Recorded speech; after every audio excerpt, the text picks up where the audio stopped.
Esse tema que eu escolhi hoje, não possuo, mas tenho. Vamos falar juntos? Eu escolhi esse tema, querido, porque ele está muito claro para mim quando nós fazemos uma leitura que vamos trazer à existência agora. A questão toda que me faz pensar sobre esse tema é que muitos de nós, às vezes, estamos acessando a fonte errada para alcançar os nossos objetivos. E por isso, esses objetivos estão longe de acontecer. Estão longe, de fato, de você vivenciá-los. A palavra não possuo, mas tenho. Vamos de novo? Não possuo, mas tenho. Você vai cair em si, você vai perceber que aquilo que você precisa para alcançar a tua real felicidade, aquilo que você precisa para alcançar a tua real plenitude, você já tem. Você não possui, mas você tem. Parece uma contradição. Pois a gente vive, querido, num mundo tão paralítico quanto aquele paralítico da Porta Formosa, que eu vou ler hoje o texto sobre ele. A gente vive hoje numa sociedade tão paralítica de pessoas que estão vivendo a mesma paralisia, seja ela física, emocional, espiritual, que estão ao nosso redor e que precisa de um Pedro, precisa de um João, precisa de um apóstolo, precisa de um irmão, de uma pessoa, de um crente, que possa dizer: olha, eu não possuo o que você deseja, mas eu tenho o que você precisa. Quem está entendendo, dá uma amém aí. Então você precisa entender que a história ela se repete. Então onde vem esse poder tremendo, sobrenatural, que tirou um paralítico de uma porta falida, que tinha uma porta com o nome, parece ironia, porque de Formosa não tinha nada, ela era uma porta cheia de doentes, suja, de pessoas necessitadas, mas com o nome de Formosa. Eu só tenho uma coisa a dizer sobre essa porta: ela não era uma ironia, ela era uma profecia. Que Deus realmente na tua vida, quando dá um nome de algo que não é a tua realidade, é porque aquilo que Deus falou ainda não aconteceu, mas já Deus liberou sobre a tua história. A porta não era formosa para aqueles que estavam lá, mas quando os apóstolos passaram ali, quando veio o poder de Deus, algo tremendo, sobrenatural aconteceu. Que poder é esse que tirou um paralítico de uma porta aonde por muitos anos ele vivia de esmola? É sobre isso, irmãos, que eu quero falar para vocês hoje. É sobre isso que eu quero começar a falar hoje e terminar na quarta-feira. É um tema onde eu quero envolver você a crer junto comigo o que diz aqui em Atos, no capítulo 3, versículo 1 até o versículo 10. Abre a tua Bíblia aí, Atos capítulo 3, do versículo 1 até o versículo 10. Olha o que diz aqui essa escritura, querido. Pedro e João, quem eram? Porque tem dois, né? A gente sempre fala de Pedro, porque é Pedro que fala ali em relação ao milagre. Subiam ao templo para a oração da hora nona. Era levado um homem coxo de nascença, o qual punham diariamente à porta do templo, chamado o quê? A porta do templo, irmãos, tinha o nome de Formosa. Ele era colocado ali para pedir esmola aos que entravam. Então ele estava num lugar estratégico.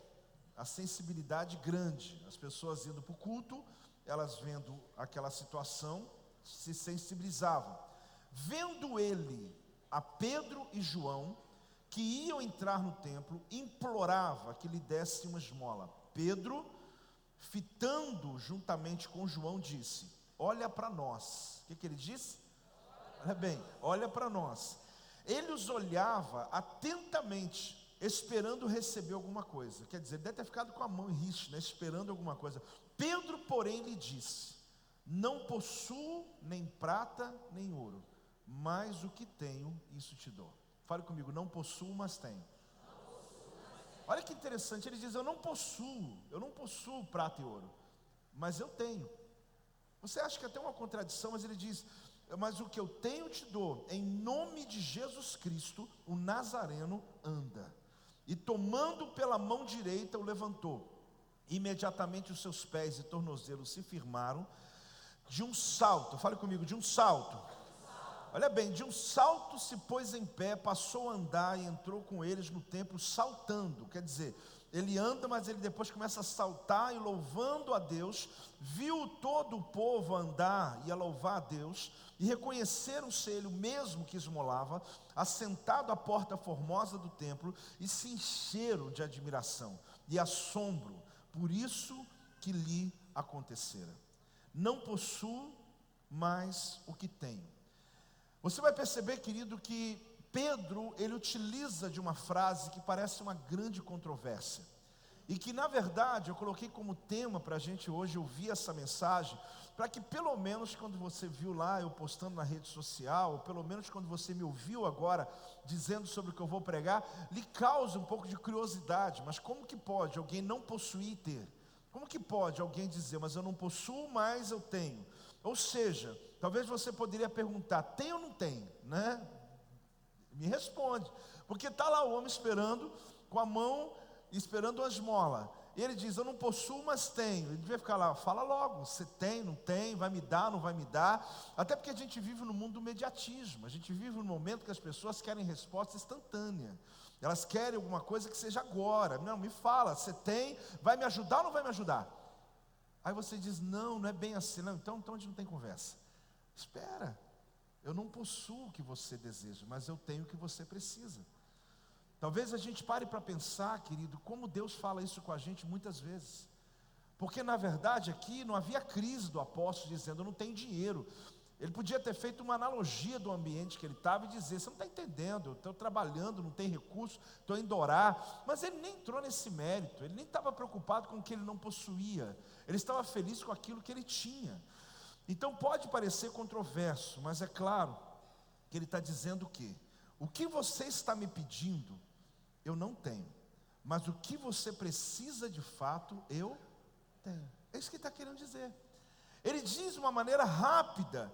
Por quê? Alguém pode dizer que já não existem mais esses Pedros. Um dia eu estava lendo esse texto e uma pessoa diz assim, que pena que não tem mais quem possa fazer isso.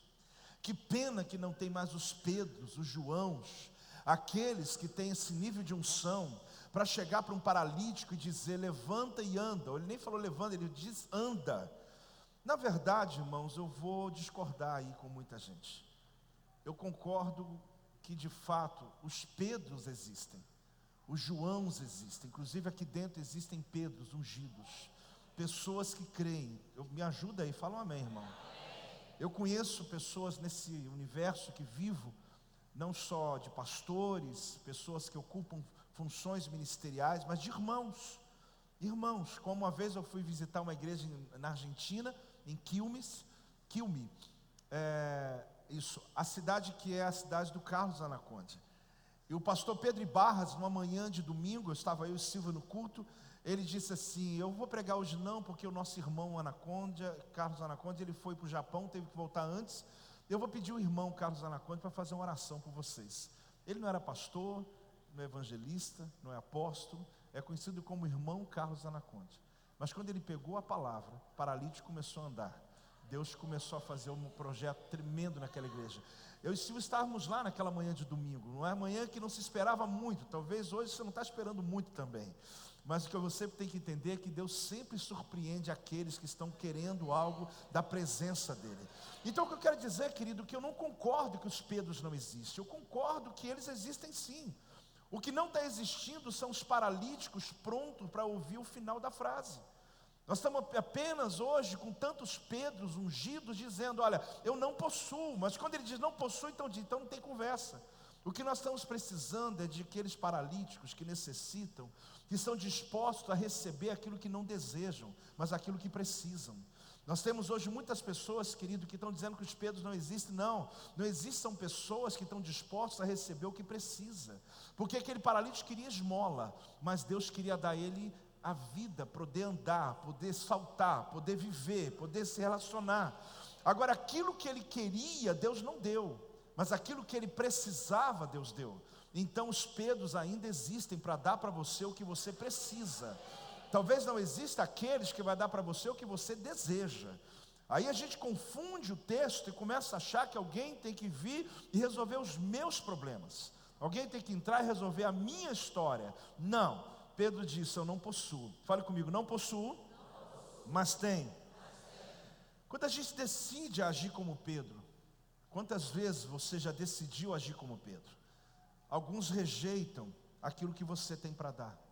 Quantas vezes você, pai, foi como um Pedro para o teu filho? E você disse: meu filho, eu não tenho o que você está desejando, mas eu tenho o que você precisa. Quantas vezes você, mãe, você agiu como um Pedro, e sentado com a tua filha e disse: eu não possuo o que você está me pedindo, mas eu tenho o que você está precisando. E talvez ela disse: não tem conversa então. Então o fato é que nós não estamos com escassez de Pedro, nós estamos com escassez de paralíticos desejando receber o que precisa. O nosso problema não é a escassez da unção, o nosso problema é pessoas que estão dispostas a receber o que Deus quer derramar, e não aquilo que elas querem. Porque existe uma diferença muito grande, aquilo que eu quero e aquilo que Deus quer, querido. Apóstolo Paulo chega a dizer que ele brigava dentro dele, dizendo: o bem que eu quero não consigo. Um homem que tinha intimidade com Deus, ele dizia isso. Então isso faz eu e você pensarmos, e quando ele diz aqui: não possuo o que você precisa, mas eu tenho, não possuo, perdão, o que você deseja, mas eu tenho o que você precisa. Isso, por uma análise geral, querido, o grande problema da igreja hoje no mundo, ela se chama koinonite. É uma doença chamada koinonite aguda. Para quem não sabe o que é koinonite, vem da palavra koinonia. A palavra koinonia significa comunhão, amor, relacionamento. E por incrível que pareça, durante muito tempo atrás, era necessário trabalhar para que a igreja andasse em unidade e tivesse comunhão. Só que as igrejas mundiais, hoje nós estamos falando de 3,5 milhões de igrejas no mundo, igrejas evangélicas, onde 1 milhão delas crescem, 2,5 milhões pararam de crescer. Elas estão com uma doença chamada koinonite, as pessoas se amam tanto que ninguém entra. Você sabe aquele círculo que você tem na sua célula? Sabe aquele círculo de amizade que você tem? E quando alguém chega, todo mundo fica calado? Sabe aquele ambiente que a gente criou na nossa família, que quando alguém chega, não dá para você? Sabe aquele ambiente de responsabilidade e confiança que você tem, que você diz: aqui quando chegar alguém para tudo? Existem lugares, querido, que estão de koinonite aguda, porque as pessoas da cidade estão carentes, paralíticas, necessitadas, suicidando, precisando, e as igrejas estão vivendo dentro do mundinho delas, se amando muito, mas Deus não chamou você dessa koinonite, querido. Deus chamou você para amar o perdido, Deus chamou você para alcançar o necessitado. Você está entendendo isso, meu amado? Eu oro em nome de Jesus, eu expulso esse demônio de koinonite aqui desse lugar, porque eu amo vocês amarem uns aos outros, mas não fecho o círculo. Você está entendendo ou não está entendendo? É muito maravilhoso quando eu vejo uma foto de uma célula, e eu quero concluir isso hoje dizendo que isso está lindo. E nós temos um projeto de multiplicação, como o bispo falou agora há pouco, a gente está ávido. A gente acabou de sair de uma sala ali agora, lançando um projeto para os próximos meses, que esse lugar, meu amado, você vai ser usado para alcançar pessoas de uma maneira que você nunca alcançou. Agora, o que é interessante a gente descobrir que no meio desse ambiente, nós estamos fechando o cerco. É natural do ser humano, está bom aqui entre a gente, está gostoso, está bom demais. Você lembra dos 3 discípulos de Jesus? Vamos construir uma tenda aqui, porque está maravilhoso. Mas está vendo a presença, olha que coisa boa. Não vou deixar ninguém entrar nessa reunião não, não vou deixar ninguém mais vir não. Isso é completamente ao contrário do que Cristo nos ensinou. Cristo ensinou você a amar o perdido, querido, porque amar quem te ama é fácil. Amar quem concorda com você é fácil. Mas Deus nos chamou a pregar um evangelho que transforma. Então aqui você descobre que quando Pedro e João, ele atinge aquele paralítico, a nossa escassez não é de Pedro e João, está dando cabeçada a Pedro e João. O que está faltando são aqueles dispostos a ouvir, a serem ministrados naquilo que eu preciso e não necessariamente naquilo que eu quero. As igrejas maiores que tinham na época de Pedro eram Jerusalém, Antioquia e Roma. Havia 3 grandes igrejas, mega igrejas. Havia o evangelho pregado em vários lugares já, mas não eram grandes igrejas, eram várias células espalhadas. Eu disse sobre isso uma outra mensagem que eu preguei não faz dias, sobre Pedro sendo liberto de uma prisão. Então você descobre que a pregação do evangelho estava ampla. Só que aqui você começa a perceber que a igreja, ela perde a sua força quando ela perde o seu propósito, que diz respeito a alcançar o necessitado. O que eu olho nessa história aqui, é que Pedro de fato foi usado por Deus, para trazer esse ambiente que Cristo ensinou. Eu não tenho, eu não possuo, ou seja, o que você está querendo, eu não possuo, mas eu tenho aquilo que você precisa. Esse texto ele desafia eu e você, porque naturalmente nós somos propensos a fazer aquilo que temos com aquilo que temos na mão. Pedro não tinha dinheiro, ele não tinha prata, ele não tinha ouro. Só que a gente percebe aqui que Deus, Ele faz com aquilo que você não tem. Deus não faz com aquilo que você tem. Deus faz com aquilo que você não tem. Isso é uma maravilha para aquele que diz que não sabe, para aquele que diz que não posso, para aquele que diz que não tem. Esse culto é para você. Você é o mais poderoso aqui hoje, porque você é um Pedro dessa geração. Você que diz, eu não tenho capacidade, eu não tenho condições, eu não tenho, então é você. Porque Deus, irmão, não faz com o que você tem, Deus faz com o que você não tem. Porque se Ele fizesse com o que você tem, Ele não seria Deus. Se Ele fizesse com o que você tem, você não se admiraria. Se Ele fizesse com aquilo que você tem capacidade, seria óbvio. Você não precisaria nem estar aqui dentro dessa igreja, mas Deus vai pegar uma incapacidade sua e vai transformar em algo poderoso. Você pode dar uma salva de palmas ao Senhor? Você pode dar um glória a Deus, querido, em nome de Jesus. Então o meu medo, querido, eu não quero fazer parte dessa estatística, dessa coinonite aguda, de uma igreja linda, maravilhosa. Ai, que bom, a gente chega lá, os irmãos, eu conheço tanta gente, irmãos, maravilhoso por isso, mas Deus não nos chamou para essa coinonite. A coinonia é maravilhoso, porque a coinonia é comunhão, mas o que Deus quer é te encher para transbordar. O que Deus quer? Se você enche e não transborda, não tem sentido isso. Então olha, qual é o meu medo? O meu medo é a gente tomar decisões ministeriais, decisões da vida com base no que possuímos. Irmãos, eu tenho medo disso, porque quando o Projeto Vida nasceu, a gente não tinha. E existem momentos que a gente diz assim, agora eu tenho. Agora será que aquilo que eu tenho não vai atrapalhar a fazer aquilo que eu fazia antes? Eu não estou fazendo nenhuma apologética à pobreza e necessidade, querido, mas pare para pensar, se você tivesse, você estaria aqui hoje? Apóstolo, hoje eu tenho, Deus me prosperou, glória a Deus por isso. Mas o meu medo é esse, da gente começar a tomar decisões. Eu pastorei aqui há anos, desde que começou. E muitas vezes eu sou tentado a tomar decisão com o que tem. Alguém já pode ter me chamado de maluco. Como é que o pastor compra isso ou faz isso sem ter o recurso? Irmãos, porque na verdade nós nunca fizemos com o que tínhamos. Nós sempre fizemos com o que nós não tínhamos. Agora você já é membro da igreja, não dá para sair mais, então já era, Se você soubesse disso antes, falar, apóstolo, nem ia para essa igreja louca senão. Mas a verdade, querido, é que se nós esperássemos ter para poder fazer, nós não teríamos feito nunca nada. Nós nunca teríamos realizado nada. Então Pedro está dizendo para a gente uma coisa fantástica aqui. Sendo assim, uma trava constante no ministério e na vida, são pessoas que estão sempre esperando ter para fazer. Eu não estou aqui dizendo que você não possa ser organizado, estratégico, etc. Mas o que eu quero te mostrar é que quando se trata do reino, querido, faça com o que você tem. Por quê? Porque fazer com aquilo que você tem pode parecer controverso, mas preste atenção. Pedro diz, eu não possuo, mas eu tenho. Fala comigo, não possuo, mas eu tenho. Então quando você diz não tenho, na verdade você não possui. Você não possui aquilo que é externo, mas você tem aquilo que é interno. Pedro está dizendo, olha, aquilo que você espera de mim, eu não vou te dar não, mas aquilo que você precisa eu dou. A primeira coisa de hoje, e se Pedro tivesse dinheiro? Vamos fazer essa pergunta? E se Pedro tivesse dinheiro? Você fez essa pergunta ou não? Irmão, se Pedro tivesse dinheiro, esse texto nem existia. Se Pedro tivesse dinheiro, aquele paralítico nunca sairia de lá. E se Pedro tivesse dinheiro, a gente nunca seria desafiado. Então você vai começar já a achar que é bom Pedro não ter dinheiro.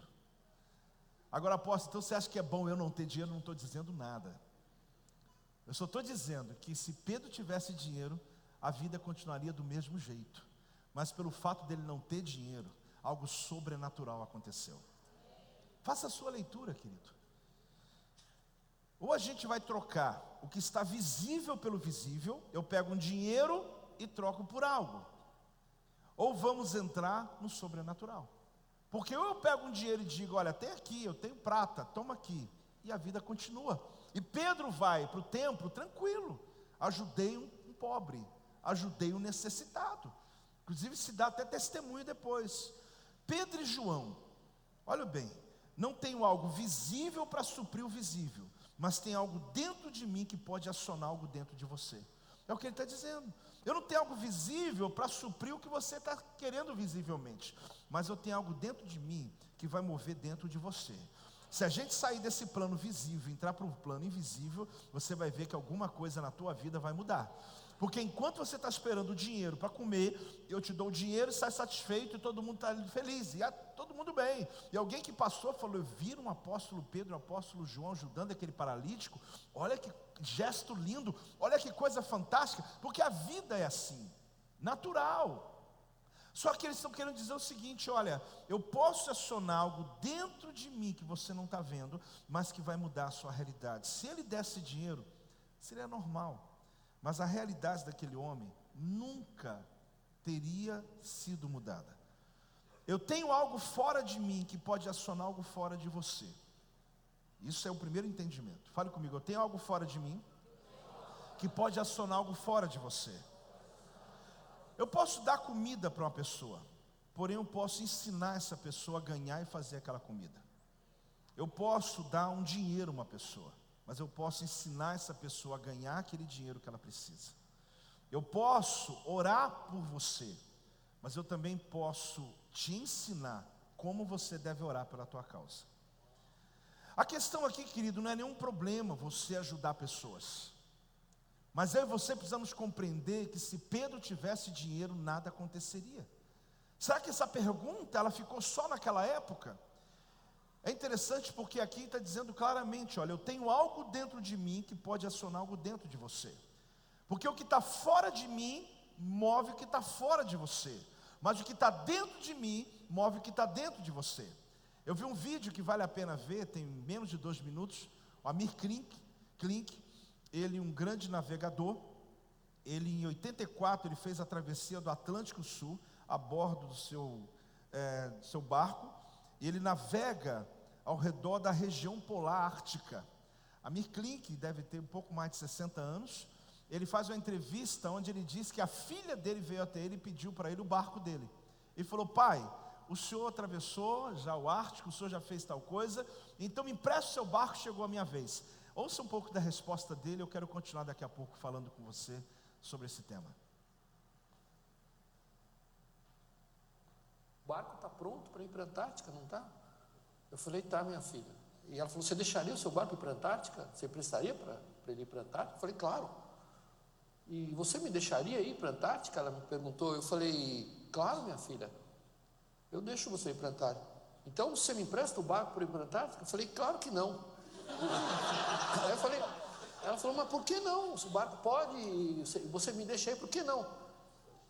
Eu falei: filha, eu levei 30 anos para ter um barco pronto para ir para a Antártica.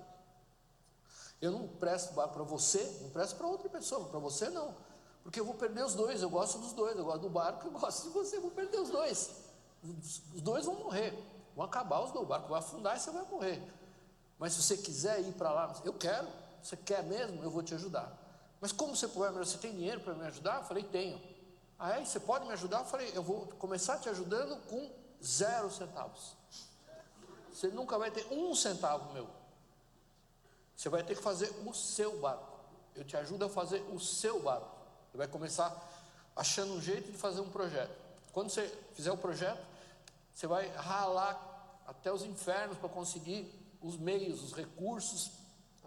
Vai demorar, vai ser difícil, vai ser duro. Você vai chorar, vai se arrepender, vai desistir, vai começar de novo. E um dia, quando o seu barco ficar pronto, aí eu sei que está pronto para ir. E aí eu percebi que é um desafio dessa geração.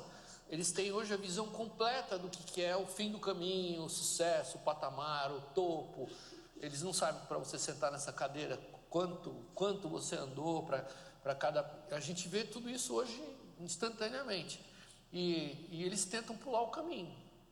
E na verdade, assim, a beleza de navegar é que não tem, como eu disse, não tem como escapar do caminho. Então o barco está pronto. E aí? Vamos dar uma salva de palmas, né? Porque eu acho que esse entendimento aí... Talvez se você pensar um pouco nisso, eu não quero trazer minha palavra para o secular, porque eu já vou para o espiritual de novo. Mas eu não posso deixar de considerar um conselho desse.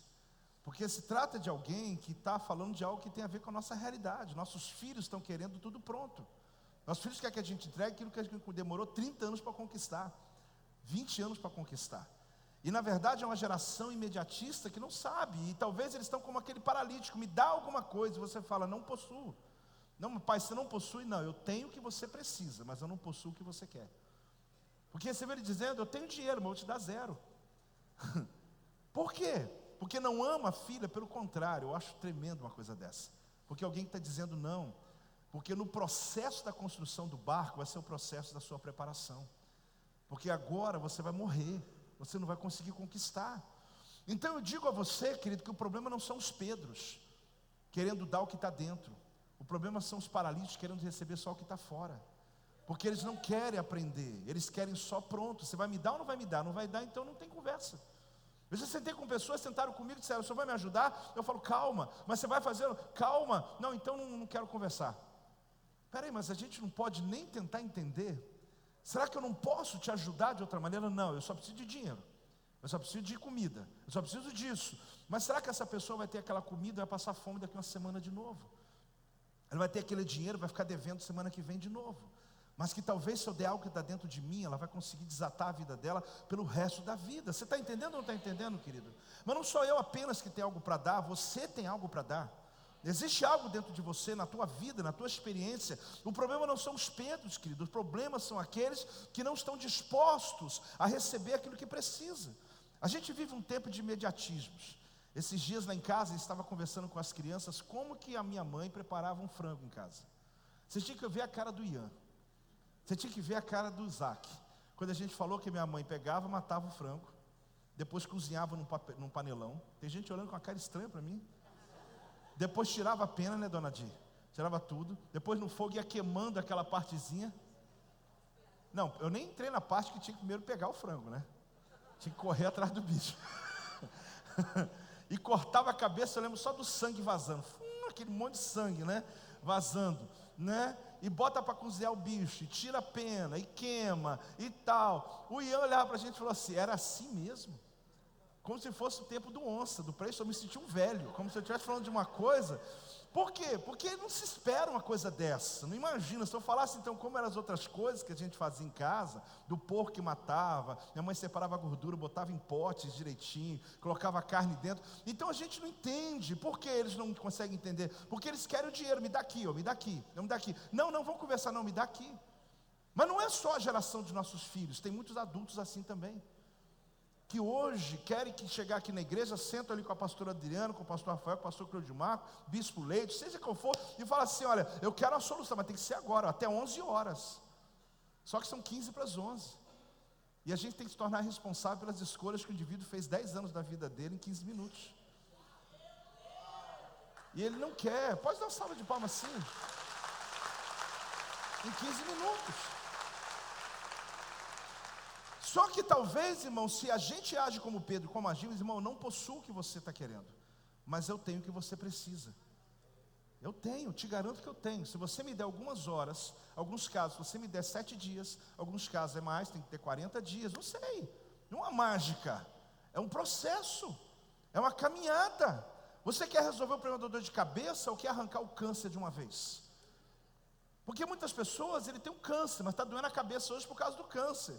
Então toma um remedinho e vou continuar a viver. Não, vamos lá na metástase, vamos lá na raiz, vamos lá arrancar esse negócio logo, vamos vencer essa situação logo. Então, amado, hoje Deus, ele desperta eu e você para um propósito. Você vai dizer sim também, eu não possuo, mas eu tenho. Você vai começar a perceber que aquilo que você não possui é maravilhoso, para que você tenha o que Deus quer que você tenha na sua vida.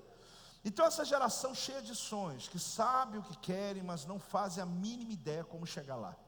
Eu faço uma crítica a essa geração, tenho filhos, muitos aqui têm, mas eu te garanto que não só se trata de uma geração de 20 a 30 anos.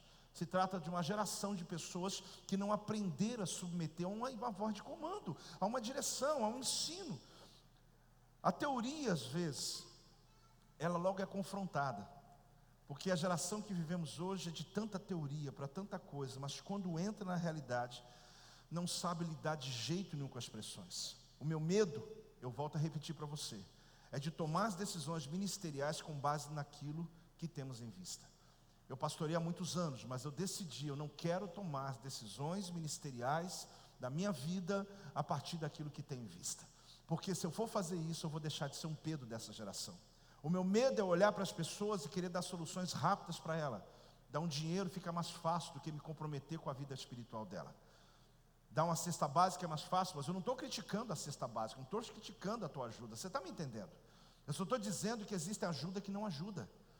E que normalmente a maioria das pessoas não querem um confronto real. Mas graças a Deus por você, que numa manhã de domingo está sentado aqui, ouvindo isso, porque você já provou, não só para mim, mas para você mesmo, que você está disposto a mudar de vida. E eu repito, ninguém segura uma pessoa que quer mudar de vida. Ninguém segura uma pessoa que quer mudar de vida. Nos esquecendo às vezes que a gente tem dentro da gente algo poderoso. A gente aprende muito, querido. Presta atenção nessa frase. Aprendemos muito sobre ganhar, mas o que estimula o crescimento é perder. Não existe dinâmica maior de ensinar você alguma coisa do que a perda. Eu não faço nenhuma apologética ao sofrimento, nenhuma defesa ao sofrimento. Eu não estou dizendo que você tem que sair daqui e buscar sofrimento. Não é isso que eu estou lhe dizendo. Irmão, mas o que ensinou você a chegar onde você chegou não foi quando você ganhava, é quando você estava perdendo. Então o perder te faz ser diferente, só que utilize esse ambiente da tua vida para crescer, saia dele logo, mas diferente. Alguma coisa faz sentido para a gente aqui hoje, que você está ouvindo, irmãos? Porque às vezes a gente está chorando pelas perdas, nós não está percebendo o quanto crescemos com elas. Às vezes nós estamos angustiados, querendo questionar Deus, brigar com Deus e com o mundo por causa das perdas, mas não estamos percebendo o quanto ela vai passar logo, porque problema não dura para sempre, irmão. Uma coisa que eu aprendi nessa minha vida é que problema não dura para sempre. Eles passam, e você olha para trás, tem casos que você não lembra nem da dor dele mais. Você tem que se esforçar para lembrar da dor do dia. Então entenda uma coisa, isso vai passar, mas você vai crescer, você vai romper, você será diferente. Então aqui se descobre o quê? Qual é o aprendizado que eu tive com o meu último fracasso? O que eu aprendi com o último que foi embora? Eu preciso aprender alguma coisa. Eu preciso descobrir isso. A segunda coisa que eu falo hoje, como fazer diferença. Vamos falar juntos? Você quer saber como fazer diferença? Como fazer diferença? Eu tenho medo do futuro, sim, gente. Esse medo que tenho é do que estou deixando para frente. Eu me comprometo muito com a minha geração, mas eu tenho medo da gente ter soluções que não são soluções. Eu tenho medo da igreja encroar, das pessoas com enonite aguda, das pessoas se perderem, da gente virar uma comunidade que simplesmente traz solução que não são soluções. Eu não estou fazendo nenhuma crítica a essa igreja, pelo contrário, fique atento, fique tranquilo, porque tem alguém aqui que o tempo todo está dizendo, nós não queremos que isso aconteça.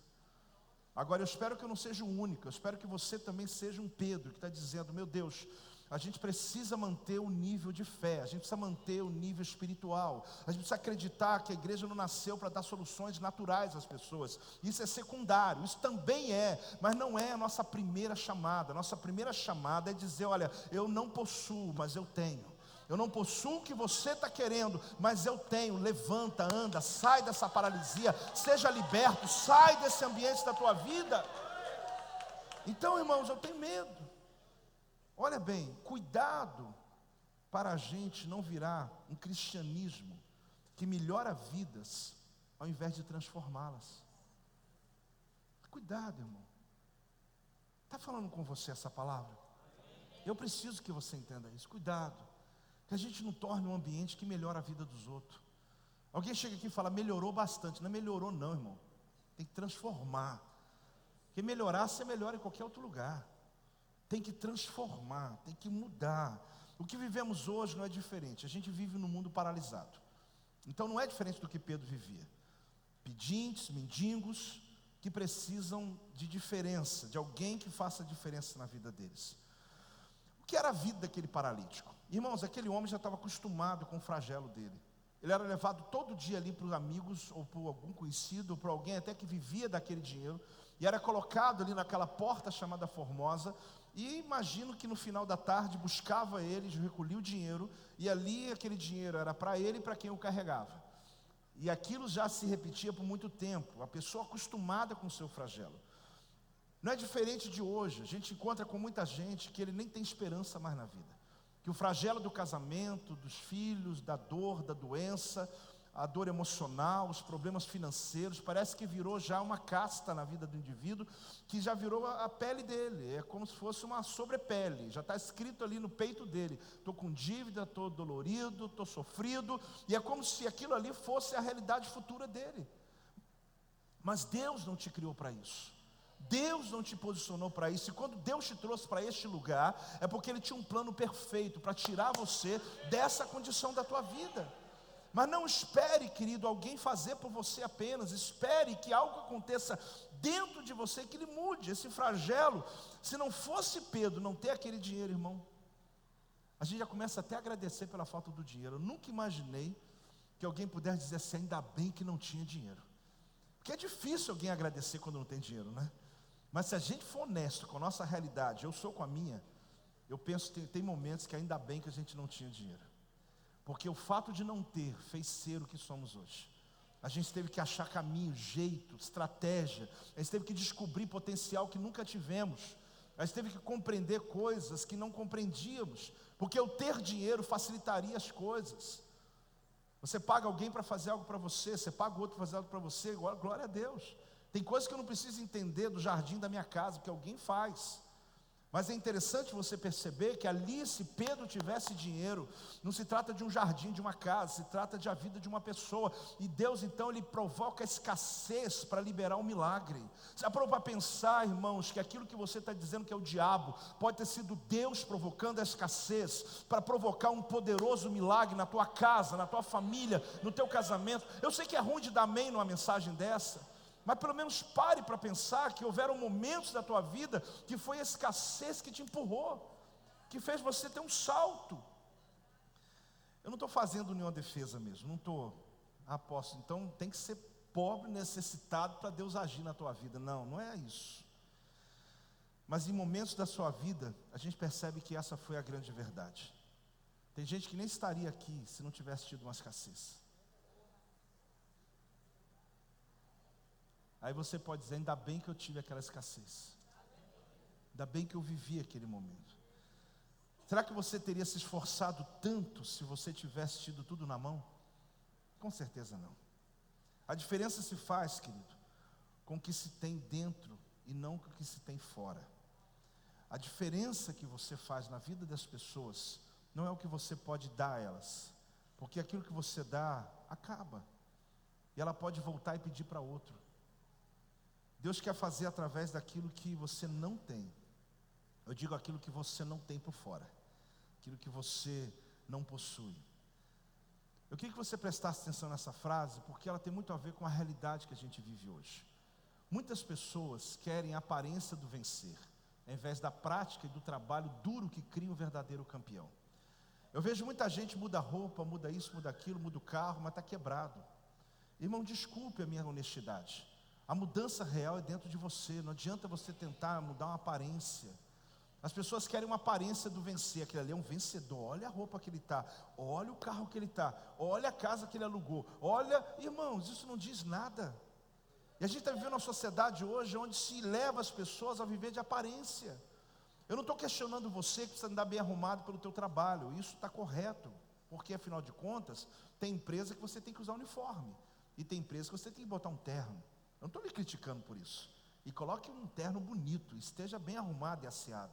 Mas o que eu quero te dizer é que muita gente já acostumou apenas a mostrar alguma coisa que não é. Que alegria tem nisso, irmãos? Que felicidade tem nisso? Que plenitude tem nisso? Só gera crise. Simplesmente crise. Eu amo quando as pessoas chegam aqui em Volta Redonda, de outras cidades, ou mesmo aqui da cidade, mas principalmente pastores, eles olham, vem aqui, vai entrando no bairro, vai chegando, né? Retirão, bairrão que eu fui criado, Cidade do Aço, jogava bola aqui nesse lugar.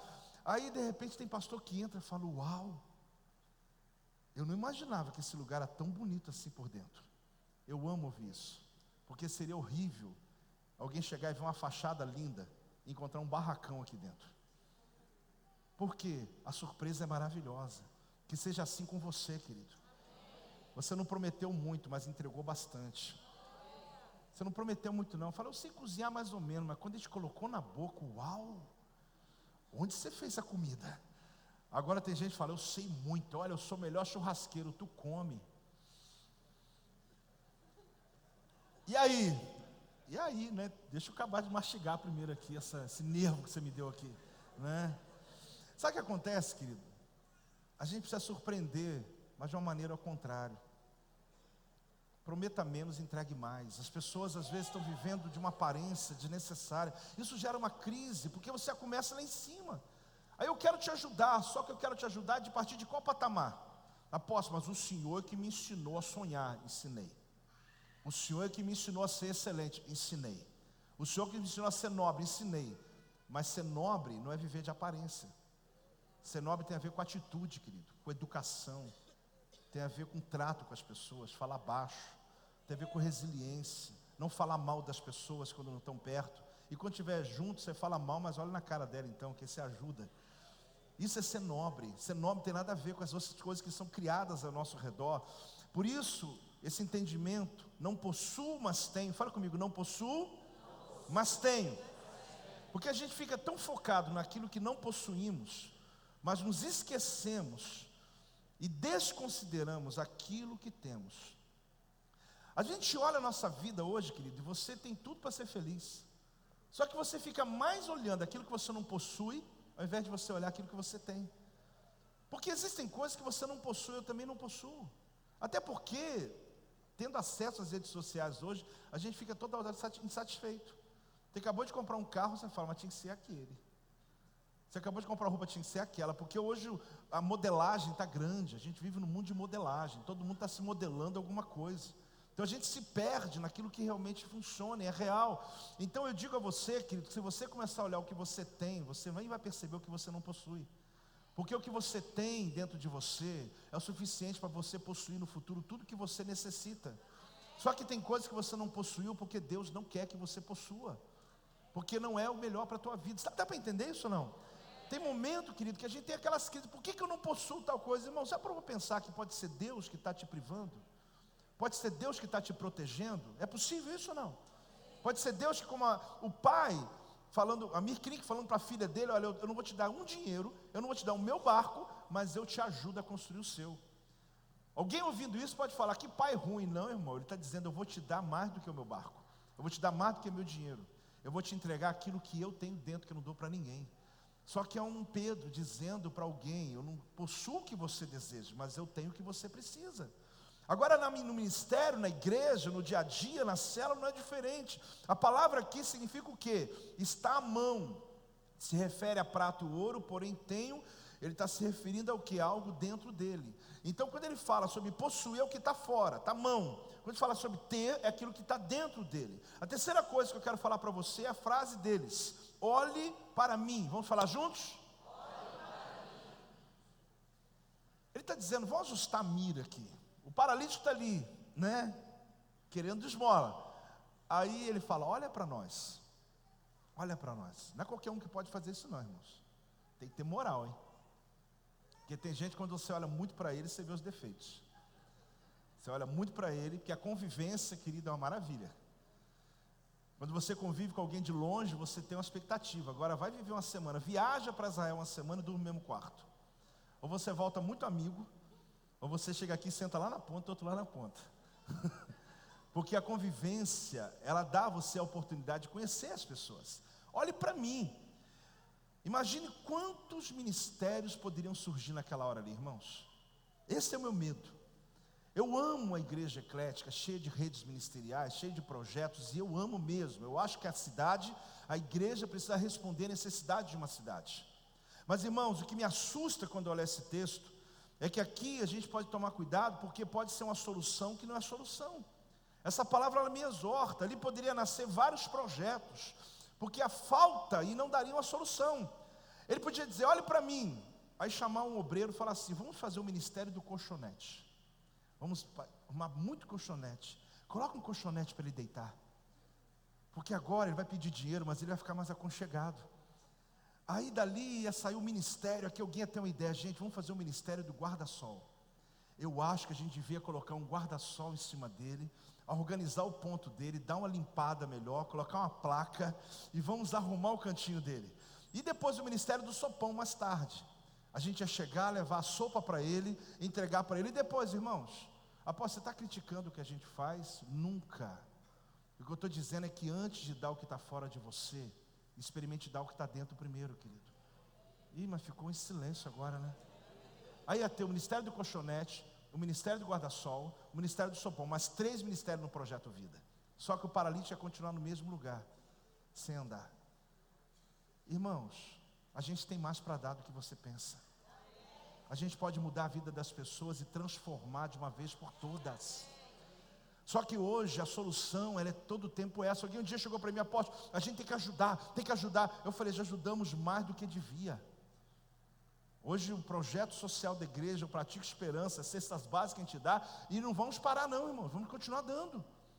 Nós vamos continuar dando às pessoas, reformando casas, pintando, fazendo, sendo terapeuta. É muito dinheiro envolvido, é muito projeto. Só que tem hora que eu falo, Senhor, dá vontade de dizer, não tenho ouro, não tenho nada disso. Levanta, sai dessa vida e vai mudar a sua realidade. Só que alguns desses nós abençoamos com comida. Se a gente chegar aí e abençoar com um curso e dizer, nós vamos vir aqui 7 semanas, dar um curso de finanças para vocês organizarem. Talvez ele diga, a gente não pode. Agora, se marcar a hora da cesta básica, a gente está aqui esperando chegar. Irmãos, não olhe para mim como um pastor em crise. Não mesmo. O que eu quero dizer para você é que não temos problema com Pedros. Não está faltando Pedro não, querido. Está faltando pessoas que estão dispostas a serem mudadas de verdade. Mas tudo pode mudar se você decidir. Porque aqui podia nascer 3 novos ministérios, não há problema. Mas talvez a gente está querendo uma solução que não é a solução. A gente quer dar às pessoas o que elas não precisam. A gente quer dar o que elas querem. E todo mundo fica satisfeito. O Projeto Vida faz isso, o Projeto Vida faz aquilo. Eu me sinto orgulhoso, eu me sinto bem. Mas eu já vi pessoas chegar assim, eu não gosto daquela igreja porque não me ajudaram. Eu falo, mas como não ajudamos? Talvez o que ele está pensando, que a gente não ajudou com o que ele queria. Mas nós ajudamos com o que ele precisava.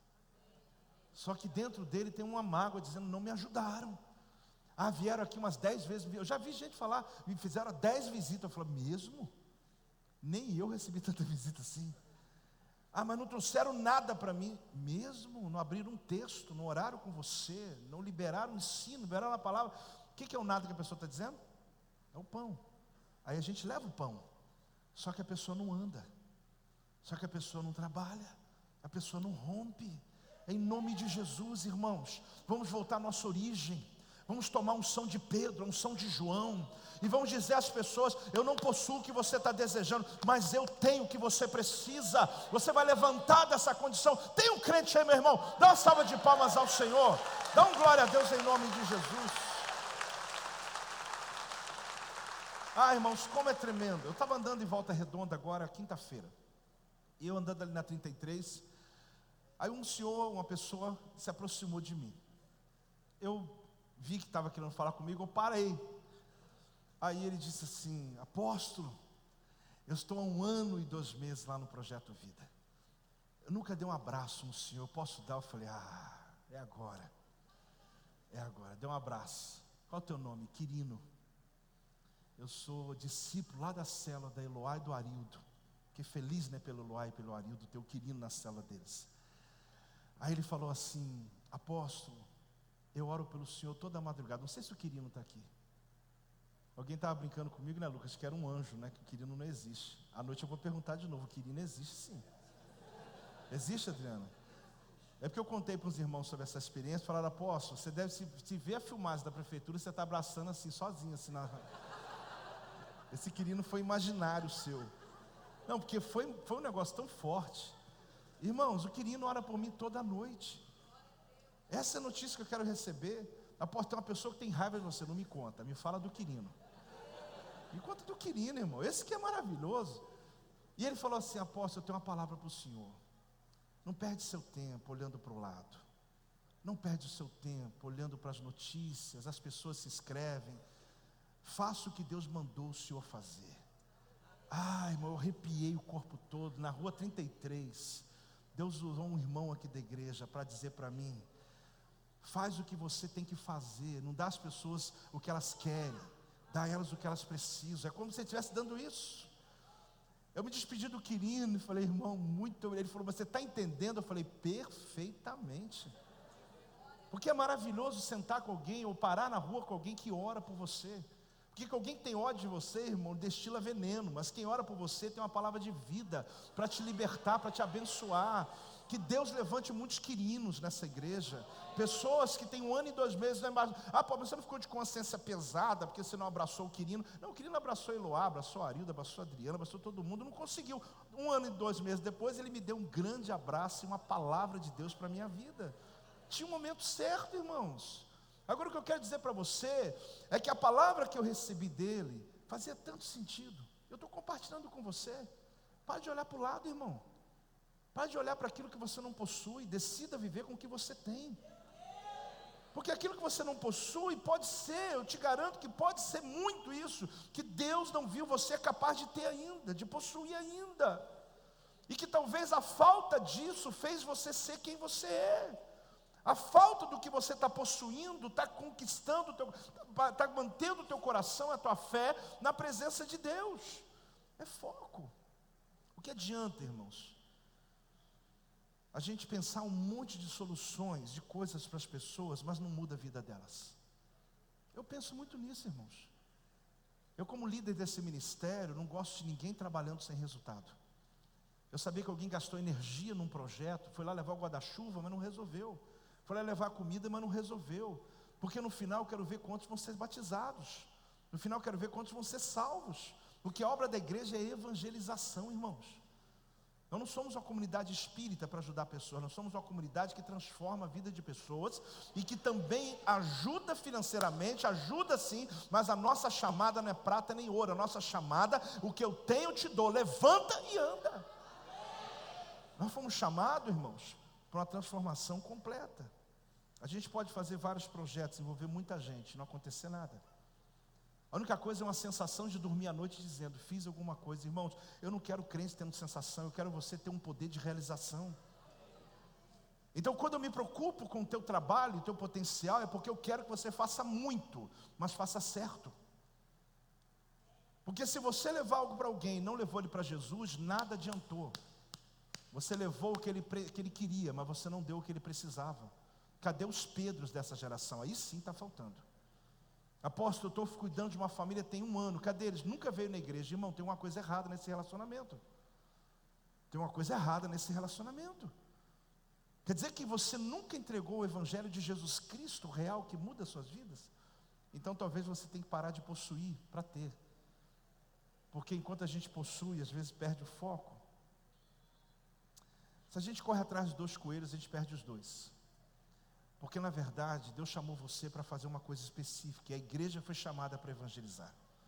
A gente está sonhando com um projeto, começando agora em setembro. Cada pastor do ministério, juntando todos os líderes de célula. E tomara que a sua célula, claro, você vai dizer para o teu líder, cadê? Estou esperando o projeto. Vamos fazer projetos, aonde nós vamos evangelizar. Aonde nós estamos chamando a existência, um outro tempo, um outro ambiente, porque a igreja está pronta, está preparada, foi exortada. Eu acho que nunca foi exortado tanto como nos últimos 6 meses. Tu está pronto, está no prumo, irmão. Agora você está pronto para quê? Para multiplicar. Ah, Jesus me ajuda. Deve ter alguém na internet falando amém para me ajudar lá do outro lado do mundo. Mas você fala um amém também. Pronto, querido, para dizer, eis-me aqui. Eu quero dar às pessoas o que elas precisam. Eu quero ser usado. Ah, não vou na célula, não precisa. Então vai no evento, faça algo, traga pessoas. Porque em setembro a gente começa um projeto. Que nesse final de ano a gente vai começar um crescente projeto. Que é 2020, a gente vai viver a nossa história. A maior multiplicação que a gente já viveu na história desse ministério. Mas você tem que estar pronto. São os Pedros dizendo, eu estou pronto para esse momento. Dá uma salva de palmas, irmão. Receba essa palavra em nome de Jesus.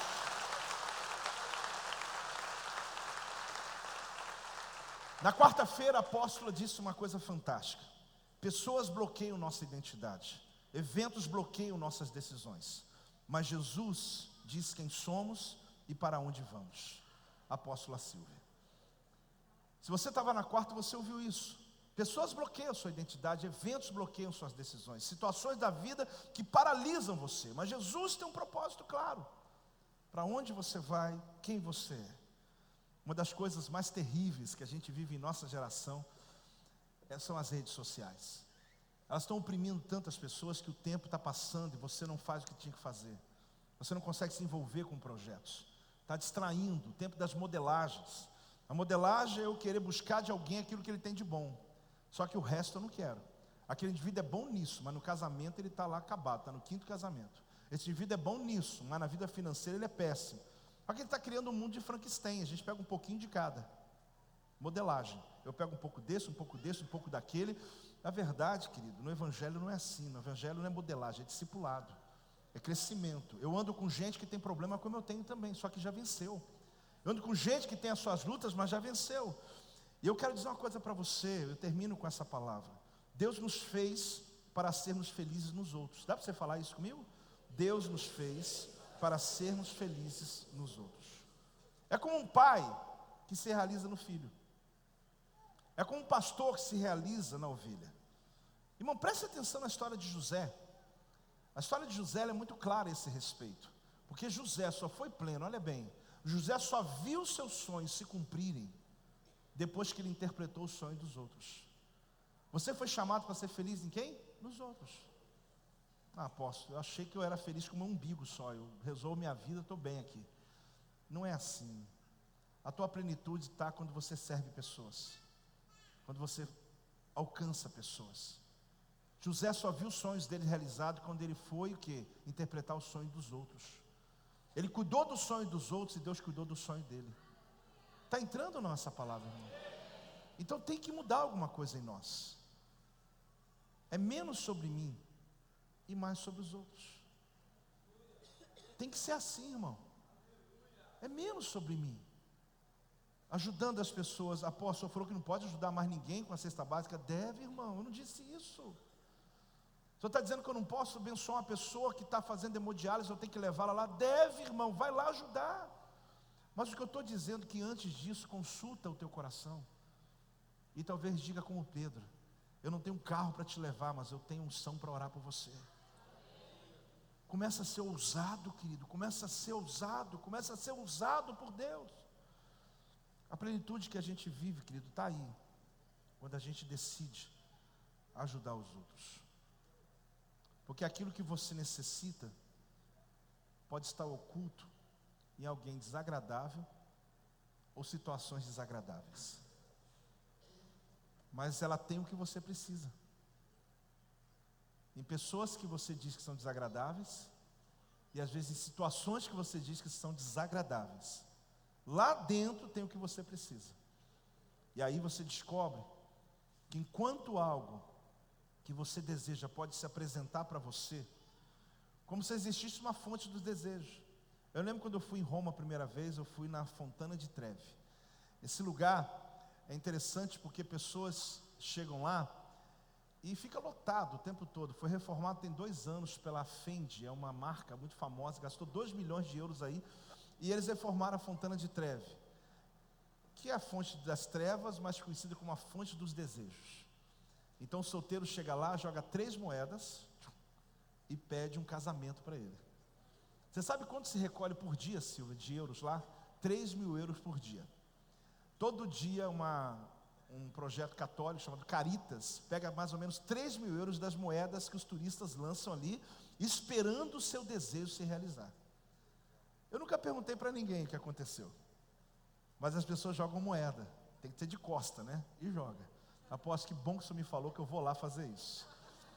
Eu descobri que eu vou resolver meu problema agora, né? Eu vi muita gente fazer, não precisei, porque eu já estou muito feliz no meu casamento. Eu não precisei jogar nenhuma moeda lá, não. Não foi necessário. Oi, meu amor. Você quer os 3 euros? Sempre ela tem uma saídazinha, né? Lá é conhecida como Aqua de Virgo, água virgem. Deve ter uma coisa a ver com esse negócio, né? Do casamento. Então turistas jogam ali. Fonte dos desejos, querido. Parece que é esse sentimento que as pessoas têm. Botar uma fonte aqui na igreja e falar assim: joga uma moeda. Ou então vem aqui, entrega uma oferta e faz um pedido de um desejo. Irmão, não estou roubando a tua fé e teus sonhos, mas seja mais maduro com Deus. Deus pode não dar o que você quer, mas Deus vai dar o que você precisa. E eu te garanto que é muito melhor. Eu te garanto que é muito melhor. A fonte dos desejos. E na verdade, Você tem uma fonte de destinos dentro de você, uma fonte que vai mudar não só a tua história, como muita gente. Irmãos, eu tenho uma intenção tremenda. Eu quero continuar. Quem recebeu essa palavra? Eu quero continuar essa mensagem na quarta-feira. Quarta-feira eu vou. E por quê? Porque não dá para pregar em um só dia. Mas eu quero muito que você continue ouvindo. Porque na quarta-feira eu quero trazer esse mesmo entendimento numa continuidade, onde eu termino hoje e começo na quarta com esse tema, o salto. Vamos falar? O salto. Eu espero muito que você consiga estar aqui. Eu não tenho dúvida que aquilo que você já recebeu, e nós vamos orar, há uma liberação poderosa de Deus dentro de você, que pode curar a sua enfermidade. Vai crendo aí, irmão, que vai levantar você de uma paralisia. Mas eu não posso terminar hoje, eu preciso terminar quarta-feira, vai ser uma noite especial. Se você entendeu que o que você recebeu já é tão tremendo e relevante, você não tem noção do que significa terminar o entendimento dessa mensagem. Faça o que você puder para estar aqui. Agora, o que eu quero que você venha? Não é para encher as cadeiras, é porque eu quero ver você liberto, eu quero você pleno, querido. Eu quero você, os próximos Pedros e Joãos, que estão dispostos a crer nisso, que pode Deus ter privado você de possuir, mas Deus não privou você de ter. Deus nunca privou você de ter, Ele pode ter privado você de possuir, porque aquilo que você vai possuir pode roubar aquilo que Deus quer te dar. Aquilo que você possui pode te afastar daquilo que Deus tem para a sua vida. Eu quero saber se eu estou sendo entendido por vocês, diga amém. Eu não quero falar aqui como um filósofo, eu quero dizer a você que essa palavra tem uma resposta.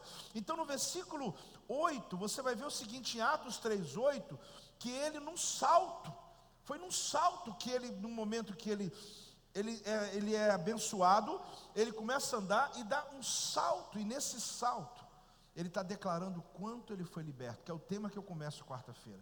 Só que ouça,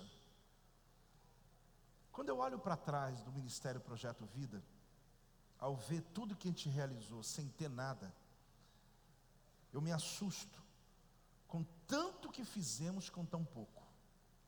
Isso só diz uma coisa para mim: o problema do Senhor para nós, querido, nunca foi falta de ter alguma coisa, mas foi a falta da decisão de crer nele completamente.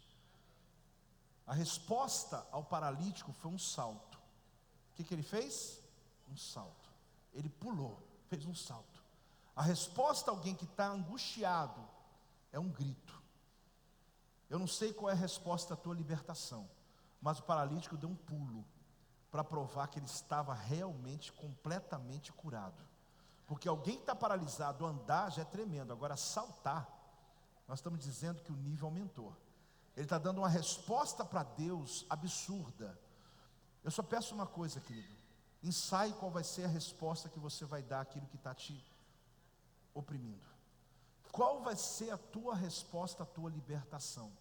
Porque aquilo que te oprimia tem que ser o avesso na tua vida. Aquilo que te paralisou tem que ser o avesso hoje na tua vida. Um paralítico pulando, todo mundo entrava no templo andando. E quem é aquele que está pulando? É o paralítico. É estranho, né? Quer dizer, o que menos tinha condições é o que mais está fazendo. É porque é assim que Deus faz, querido, quando você é curado completamente. Deus pega a tua realidade de paralisia e coloca você num patamar além daqueles que antigamente podiam ter e podiam fazer. Você está recebendo essa palavra, querido? Se ponha de pé nesse momento. Você está recebendo essa verdade? Decida nessa noite, nessa manhã, perdão. Decida nessa manhã a tomar uma atitude que fará diferente. É um salto. Um romancista americano, ele tem uma frase que ele diz que é muito interessante. É o Ray Bradbury. Ele diz assim: primeiro eu me lanço do penhasco, e na descida eu construo minhas asas. Eu me assemelhei a essa frase dele. Primeiro eu me lanço do penhasco, é o salto. Enquanto eu desço, ou na descida, eu construo as minhas asas. A minha vida toda tem sido assim, irmãos. Se eu esperasse ter 100% de certeza para decidir coisas, eu estaria 100% esperando até hoje. Porque existem momentos que você tem que pular. É o salto da fé. Tem alguém aí? Aquele paralítico, ele quando ficou de pé, irmão, já estava lindo. Mas você imagina ficar pulando. Você imagina esse homem entrar, já estava lindo um paralítico andar. Não precisava mais que isso não, mas ele não se contentou em só fazer o que os outros faziam. Porque quem privou-se a vida toda, depois de curado, eu quero fazer o que outros não fazem. Porque ele teve que sobreviver a uma paralisia. Agora esse homem andando, com certeza, ele vai ser muito maior do que quem andava. Porque ele aprendeu a viver na escassez. Irmão, você é a matéria-prima do milagre. Você que aprendeu a viver com pouco, quando Deus te abençoar, você vai dar aula para muita gente. Porque quem teve muito a vida toda não sabe o que é isso que você passou. Mas você que viveu com pouco, quando vem a bênção, você é capaz de tirar água da rocha, de fazer com que não existe, com que não tem condições. Então a minha oração essa manhã, querida, é que Deus desate a gente. Antes de eu orar por toda a igreja, não saia antes de eu fazer a última oração, eu quero orar por aqueles que estão aqui, e que literalmente talvez você está como aquele paralítico na Porta Formosa, pedindo ajuda, querendo essa experiência com Deus. E que talvez uma vida inteira você esperou que alguém fizesse algo por você. E eu digo uma coisa, Jesus fez por mim e Ele pode fazer por você. Só que a obra que Ele vai fazer não é a obra que você espera, que alguém faça algo externamente agora. Primeiro começa dentro de você. Basta uma oração, que eu acho que a maioria aqui já fez, mas que eu quero dar oportunidade a quem nunca fez. Fecha os olhos e fala assim comigo, toda a igreja, fala assim: Senhor Jesus, obrigado por essa palavra. Eu tomo decisão nessa palavra. Eu sei que a minha vida pode ser mudada. Nessa manhã, eu declaro com a minha boca que Tu és o meu Senhor, Tu és o meu Salvador. Eu entrego a minha vida a Ti. O Senhor pode não ter dado o que eu quero, mas o Senhor está me dando o que eu preciso. Eu preciso ser salvo, liberto, transformado. A minha vida pertence a Ti. Em nome de Jesus.